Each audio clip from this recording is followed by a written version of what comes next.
आमरण अनशन पे हैं। 16वां दिन आज था। तबीयत भी काफी ज्यादा बिगड़ रही है। दूसरी तरफ शंभू से पैदल जाने की कोशिश कर रहे हैं, वहां से भी जा नहीं पा रहे हैं।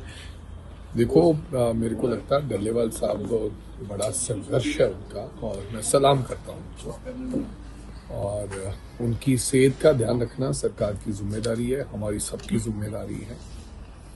मैं तो आग्रह कर सकता हूँ, और दिल्ली सरकार को पहले भी बहुत बार आग्रह किया है, और आज भी आपके माध्यम से आग्रह करना चाहता हूँ, खास करके पंजाब की सरकार को भी आग्रह करना चाहता हूँ कि किसानों को दिल्ली तक पहुंचाने का काम आप करें, और दिल्ली सरकार भी उनका रास्ता खोले।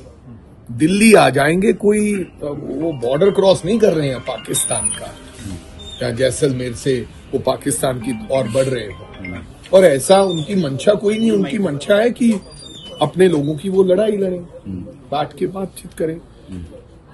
तो मैं गुजारिश करूंगा कि दोनों सरकारें इसके ऊपर विचार करके उनका रास्ता खोला जाए, और रास्ता बंद से आम लोगों को, जनता को भी तकलीफ हो रही है, और डल्लेवाल साहब की सेहत भी बिगड़ रही है। इसकी जिम्मेदार दोनों सरकारें हैं, केंद्र सरकार और पंजाब की सरकार। इमीडिएट स्टेप क्या लिए जा सकते हैं? इमीडिएट तो स्टेप, डल्लेवाल साहब की सेहत को देखो, इमीडिएट तो स्टेप है कि वहां उनको डॉक्टर प्रोवाइड कराएं, उनको कुछ ना कुछ जो फर्स्ट एड फैसिलिटीज है वहां मिलनी चाहिए। उनकी सेहत खराब नहीं होनी चाहिए, उनका ध्यान रखना चाहिए, ये प्रायोरिटी होनी चाहिए। अगर उनकी सेहत बिगड़ती है तो ये सरकार की जिम्मेदारी बनती है, ये आपका फर्ज और कर्तव्य बनता है। प्यार से, तरीके से, सलीके से, जबरदस्ती से नहीं, तरीके से।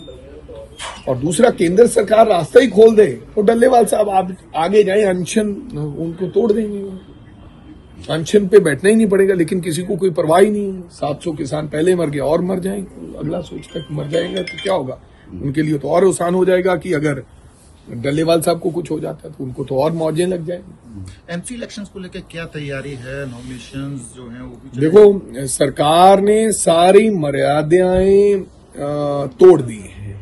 एनओसीज मिलती थी, अब कोई एनओसी देने के लिए तैयार नहीं है। कोई हमें मिलता नहीं है दफ्तरों में, कोई दफ्तर में बैठा नहीं है। हमारे बंदे घूम रहे हैं कि भाई एनओसी दो, एनओसी दो। बाद में कहेंगे इनके पास एनओसी नहीं है। इन्होंने कहा है, कमीशन ने कहा है कि आप एफिडेविट लगा दो।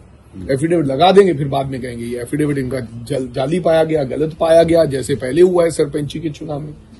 सरपंची के चुनाव में क्योंकि जब आरओ बैठ जाते हैं तो फिर हाईकोर्ट भी उसमें इंटरवीन नहीं करती है, उसमें फिर पिटीशन दायर करवाती है। पिटीशन का फैसला जब आता है फिर वो अंदर हाईकोर्ट में जाता है, तब तक टर्म पूरी हो जाती है। तो अजीब दुविधा है। लेकिन जिन लोगों को एनओसी नहीं मिल रही है, अब हमारे पास कोई और चारा भी नहीं है। मैं इनको आग्रह करूंगा कि एफिडेविट लगाएं। आप एफिडेविट लगाओ, हम लोग लड़ाई लड़ेंगे। अगर फिर भी सरकार हमारे एफिडेविट को झूठा करेगी, गलत करेगी, तो फिर हम सीधी सरकार के साथ लड़ाई लड़ेंगे, और मैं आऊंगा वहां। सुखबीर सिंह बादल पर हमला हुआ था वहां अमृतसर में स्वर्ण मंदिर के बाहर। अकाली दल इल्जाम लगा रहा है कि सरकार की उसमें वो है, और सरकार जो है प्रॉपरली इसमें कार्रवाई नहीं कर रही है। अब किसी सरकार ने तो नहीं हमला कराया। देखो, मेरी सरकार से रोज लड़ाई है, लेकिन मैं ऐसा करूं कि सरकार ने हमला करा दिया, ये तो गलत बात है। हाँ, मेरे को लगता है कि जेड प्रोटेक्टिव सुखबीर सिंह बादल हमला नहीं होना चाहिए था। जिसने हमला किया उसकी पूर्ण तफ्तीश होनी चाहिए। क्या षड्यंत्र है, कौन कौन इसके पीछे छुपा है, क्या रहस्य है, उसके ऊपर कार्रवाई होनी चाहिए, और जनता को पता लगना चाहिए। और ये ऐसा काम गुरुद्वारा के बाहर और किसी व्यक्ति विशेष को और इस उम्र में जो करना है बहुत गलत है। अच्छा हुआ भगवान ने कृपा की, सुखबीर सिंह बादल बच गए। एक वड़िंग साहब, एक सवाल था कि जिस तरीके से राहुल गांधी संविधान की किताब लेके चलते हैं, क्या लगता है किससे खतरा है? तो बीजेपी सरकार से संविधान को तोड़ना चाहती थी। ये तो सब दुनिया संविधान बेसिकली तोड़ा ही जा रहा है। अब देखो, किसी को आज्ञा नहीं है, किसी को इजाजत नहीं है, कभी कोई एजेंसी, कभी कोई एजेंसी।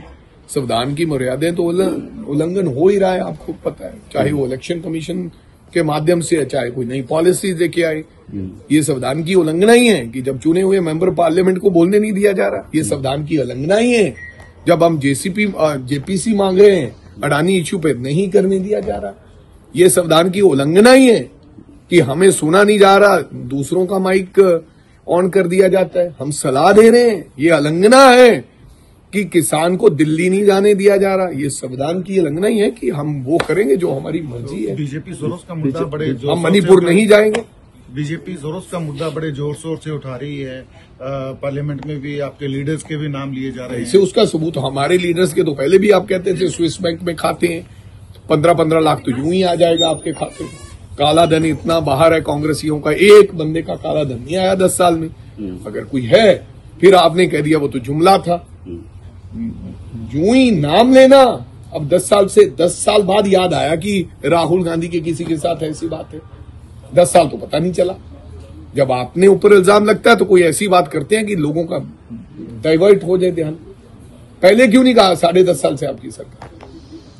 कौन काला धन कहाँ है आपका? एक आखिरी सवाल, बीजेपी के लोग कहते हैं कि जहां पर कांग्रेस की सरकार है क्या वहां संविधान को खतरा नहीं है और इमरजेंसी की बात 100%। तुम यार 1977 की बात करोगे, 80 की बात करोगे, 72 की बात करोगे, हर बंदा खड़ा हो जाता है। अपनी तो बात करो, अपनी बात करो। 10 साल से 10.5 साल आपकी सरकार है। बहुत से जगह पर आप कभी गवर्नर रूल लागू कर देते हो, कहीं पर दंगे हो जाते हैं, कभी पर लोगों को जला दिया जाता है। आज की बात करो ना, जब आप देश के प्रधानमंत्री हो, आपकी सरकार है। जब लोग पैदा नहीं हुए थे वो कहानी सुना रहे हैं और जो मन मर्जी है उस कहानी को ट्विस्ट देके वो सुना देते हैं कि ये 1972 में हुआ था। किसी ने पैदा हुआ ही नहीं था। मैं तो 72 में पैदा ही नहीं हुआ, मैं 75 में पैदा ही नहीं हुआ। तो वो कहानी सुनाएंगे, जानबूझ के सुनाई जाती है कि वो बंदे के मन में बैठा दे। ठीक है।